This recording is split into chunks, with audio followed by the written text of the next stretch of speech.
경기지사 후보는 말씀하셨듯이 정치적 리더가 하는 자리이기도 합니다. 거의 뭐 작은 국가 규모의 광역단체이기도 합니다. 그래서 또 더구나 지금 초접전 지역이어서 전체적인 판세에 대한 전망과 또 정치인 자질 문제에 대해서 조금 더 추가 질문을 이어가 보도록 하겠습니다. 이번에는 권태호 실장께서 질문해 주시겠습니다. 예. 경기지사 선거는 이번 지방선거의 핵심이고요. 특히 대선 2라운드 대리전 양상을 지금 빚고 있습니다. 또 우리 이재명 전 지사하고 안철수 전 의원이 보궐선거에 출마했는데 이게 전체 경기지사 선거에는 어떤 영향을 주고 있는지, 현재 지금 판세는 어떻게 보고 계시는지 좀 여쭤봤어야 합니다. 사실 이제 본선이 시작이 되면서 판세를 보기에는 너무 이 일정상 한 분 한 분 만나 뵙는 부분이 절박해서 돌아볼 수 있는 겨를은 없었습니다. 다만 이제 아침에 안철수 후보와 함께 제가 처음 정치를 시작하고 주민분들이 받아주신 판교에서 출근길 인사를 드렸는데요. 안철수 후보는 판교의 테크노밸리의 산 증인이기도 해서 대한민국 혁신의 심장이라고 하는 분당 판교에 더 나은 미래를 가져다 줄 수 있는 훌륭한 후보라고 생각을 합니다. 그래서 경기도민분들에겐 분당 그리고 각 경기도의 31개의 시군의 발전이 경기도의 발전이라는 점에서 체감할 수 있는 그런 경기도의 미래를 전해드릴 수 있다고 생각하고요. 오히려 이재명 후보님은 분당갑에 나오셨으면 훨씬 더 멋진 승부가 되지 않았을까 아쉬움이 있습니다. 왜냐하면 대장동을 직접 설계하셨고 당군 일의 최대 치적이라고 대장동을 평가하신 분이기 때문에 그 대장동 문제에서도, 그리고 성남시장으로서 또 주소지를 분당에 두고 계시는데요. 연고가 있다는 점에서도 당당했다면 분당갑에 나오시지 않았을까? 그래서 오히려 인천 계양에 연고가 없는 곳에, 그리고 지금 경찰의 수사가 목전에 치닫는 상황에서 마치 등을 보이고 가신 모습은 많은 경기도민, 특히 분당의 주민분들이 섭섭해하시고 뭔가 있구나 라고 생각하실 것 같습니다. 방탄조끼를 입기 위해서 가신 게 아니길 바랍니다. 그렇지만 많은 도민분들은 그렇게 생각하고 계시더라고요. 예, 또 하나 더 질문 드리겠습니다. 강용석 후보 문제인데요. 네. 이게 단일화 문제가 앞으로 끝까지 계속해서 진행될 것 같고요. 김은혜 후보는 그 도민 당원의 의견을 경청하겠다라고 했는데 그 경청을 어떻게 하시는지, 그리고 지금 현재 어디까지 진행됐는지 한번 여쭤봤습니다. 네. 제가 이제 국민의힘의 경기도지사 후보로 선출됐을 때와 지금이나 사실 달라지거나 마음이 변한 건 없습니다. 당원분들이, 그리고 국민 여러분들이 저를 선택해 주셨기 때문에 저의 행복, 그리고 저의 정치적인 결정 하나 저 혼자 할 수 있는 것은 없습니다. 무겁게 받아들여야 되는 자리인 만큼 무겁게 당원과 국민 여러분들의 뜻을 존중하고 수용해야 된다는 취지로 말씀드린 거고요. 단일화라는 그런 질문을 받았을 때 사실 고민이 되는 것도 사실입니다. 저의 유불리 때문에 고민이 되는 것은 아닙니다. 그것은 많은 국민들이 진정한 정권교체를 이번 지자체 선거에서 원하시기 때문입니다. 강효석 후보님도 제가 존경하는 후보입니다. 그리고 지난 대선 과정에서도 정말 많은 노력을 해오셨고, 또 앞으로 이번 선거에서도 민주당에 다시 지난 4년간의 경기도민에 대한 폭정을 반복하게 하느냐, 그 부분에 대해서는 저와 똑같이 고개를 가로주실 것이라고 생각합니다. 그런 마음에서는 한 마음일 것이라고 저는 생각하고, 그런 마음에서 존중하는 후보라고 말씀을 드리는 거였습니다. 다만 이 사안에 결정하는 부분에 대해서는 조금은 시간이 더 필요합니다. 경청을 어떻게 하느냐라고 하는 것은 사실 그 형식을 넘어서 제가 만나 뵙는 모든 분들이 이번 선거에 필승이 중요하다고 보고 계시기 때문에 그 절박감을 갖고 계신 분들과 제가 어떠한 경로로든 의견을 나누고 있다라는 말씀을 드릴 수 있겠습니다. 강용석 후보에 대해서 존경하고 정권교체에 대해서 한 마음일 거라고 하셨는데 네. 그러나 이 존중한다. 비합리적 발언이라든지 좀 극우적인 행태라든지 이런 모습에까지도 다 동의하시는 겁니까? 이제 목자님이 어떤 대답을 원하시는지는 제가 알 것 같아요. 그렇지만 제가 동료로서 이 건국장님은 늘 답변 너머로 일보다는 서로의 인간성이 더 중요하다고 평소에 생각하시는 제가 존경하는 동료이기 때문에 이렇게 답변을 가름하도록 하겠습니다. 저는 정권교체를 이야기한 것이지 특별한 사안에 대해서 제가 특정한 것은 아닙니다. 그래서 제가 말씀드린 그 취지로 받아들여 주셨으면 좋겠습니다. 조금 개인적인 질문을 하겠습니다. 네. 저도 조금 불편한데요.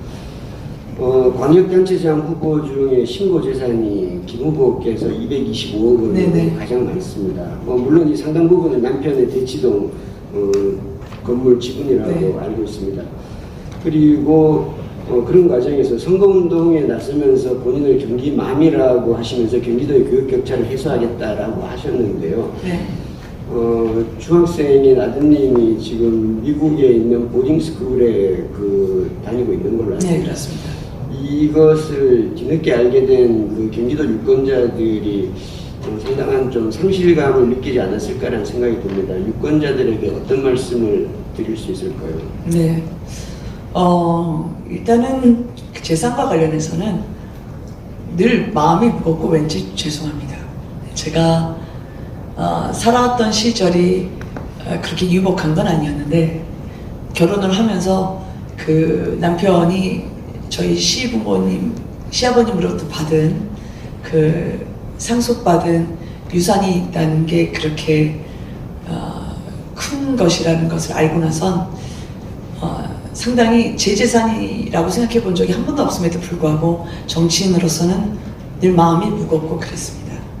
그렇지만 오히려 그 부담감 때문에 이 같은 상황이 아닌 모든 분들을 위해서 제가 더 열심히 뛰려고 했고 더 절박하게 국민분들의 마음을 헤아려서 제가 해결책을 가져다주는 그런 일꾼이 되고자 더 저를 재촉하고 그리고 뛰게 했던 그런 기제였음도 부인할 수가 없습니다.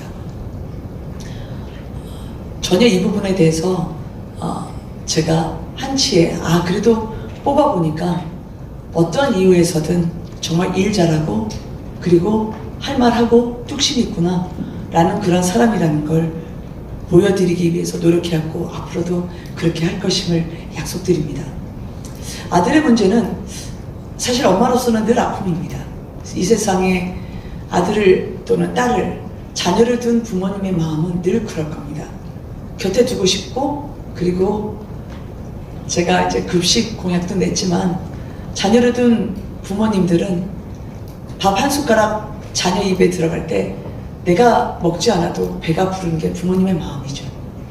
사연이 있어서 저와 떨어져 있게 됐습니다만 경기 마음을 정쟁으로 모으는 것에 대해서는 저는 동의하지 않습니다.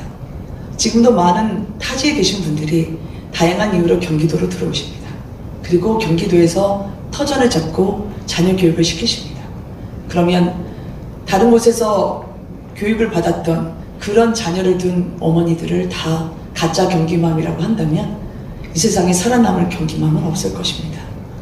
저는 경기맘이라고 하는 것은 제가 경기도에 살고 있고 그리고 경기도에서 앞으로 살아갈 아이들을 위해서 어떻게 하면 더 나은 환경에서 더 나은 세상에서 살 수 있을지 교육과 보육과 그리고 아이들의 복지를 고민하는 진정한 어머니로서의 후보를 이야기한 것입니다.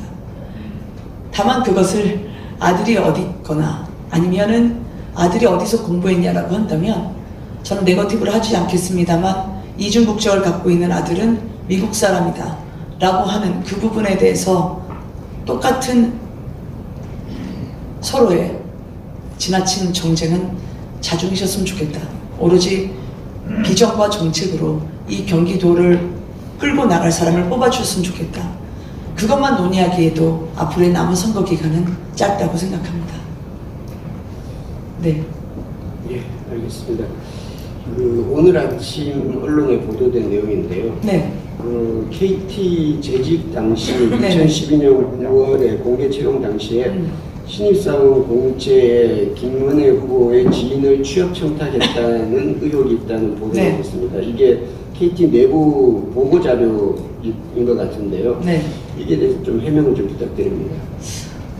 저도 아침에 그런 보도가 있다고 접해서 제가 저와 함께 일하시는 분들을 통해서 좀 확인 작업을 해 주시기를 부탁을 드렸습니다. 바로 답변을 드리지 못했던 게 이게 어떻게 된 일인지 사실관계를 분명히 확인하고 말씀드리는 게 필요하다고 생각을 했습니다. 중요한 일이니까요. 어떤 식으로든 저는 그 보도에서 얘기했던 부정채용에 관여한 적이 없습니다. 그리고 제가 지금 들어오기 직전에 알아본 결과를 누가 말씀 주시는데 안에 거론됐던 분이 KT에 채용된 적이 없다고 하던데요. 네. 그 자료에는 이제 불합격이 합격으로 바뀌었다고 되어 있는데 그게 아니라고 합니다. 아니요. 그러니까 채용된 적이 없는 분이라고 하는 것을 제가 KT에 부탁을 해서 저희 아랫분들이 확인을 했습니다. 추천한 적이 없으시다는 거죠. 그런 부정 채용에 제가 관여한 적이 전혀 없고요. 그래서 굉장히 민감한 경기도지사 선거에 본선, 즉 본선거 첫날에 이 같은 저는 상대방에 대해서 허위사실에 근거해서 이야기를 하는 것은 굉장히 유감입니다. 굉장히 제목을 보면 자극적이죠. 저는 이런 상황일수록 가급적 서로 자제를 하시면서 사실관계 확인을 꼭 해주셨으면 좋겠습니다. 한 가지만 더 여쭤볼게요. 네. 김 후보 남편께서 김현장 변호사시고 김동연 네. 후보 쪽에서 김 후보 남편이 미국 방산업체 이익을 대변했다고 비난한 것으로 해서 허위사실 공표 혐의로 고소를 했습니다. 네. 연관된 질문입니다만 어떤 부분이 허위사실인지 하고요. 또 하나는 지금 양쪽 후보 김은혜 후보도 그렇고 김동연 후보도 그렇고 양쪽이 다 서로를 형사 고소를 한 상태입니다. 이 정치인들이 이 선거 과정에서 문제가 되고 사실이 아니면 서로 해명하고 논박을 하면 되지 이걸 다 이렇게 형사 고소를 하면서 사법부에다 갖는 게 맞는 건지 이런 의문이 듭니다. 여당 후보로서 오히려 대승적 차원에서 김 후보께서 먼저 고소를 취하하거나 이런 의향이 없으시죠? 제가 얼굴로 도지사를 하는 게 아니다 라고 말씀하셨을 때 사법부에 달려가지 않았습니다.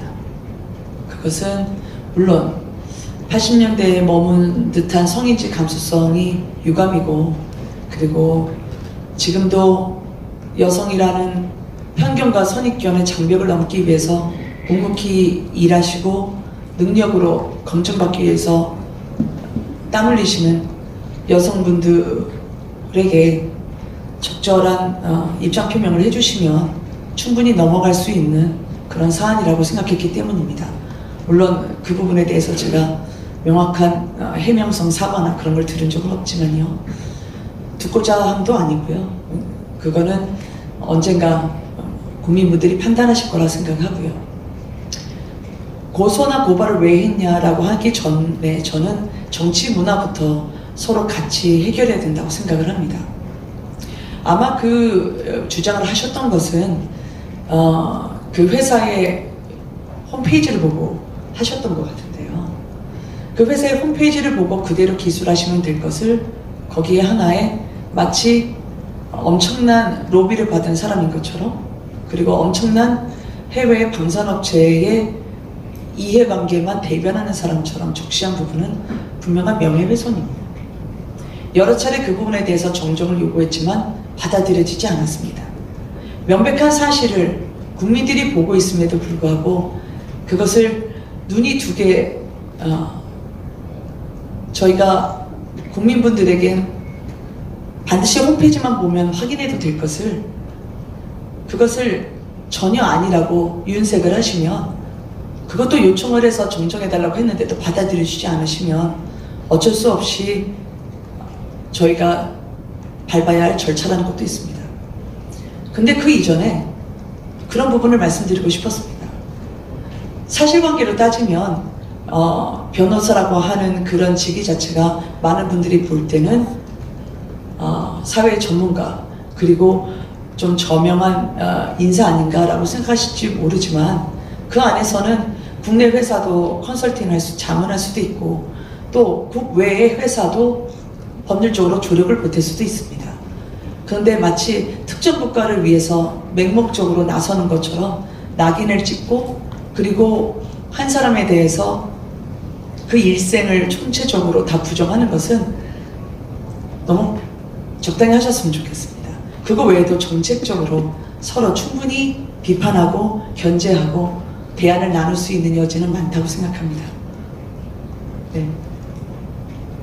근데 제 대변인이 제가 모르는 논평 내는데도 저를 고발하시던데요. 민주당에서.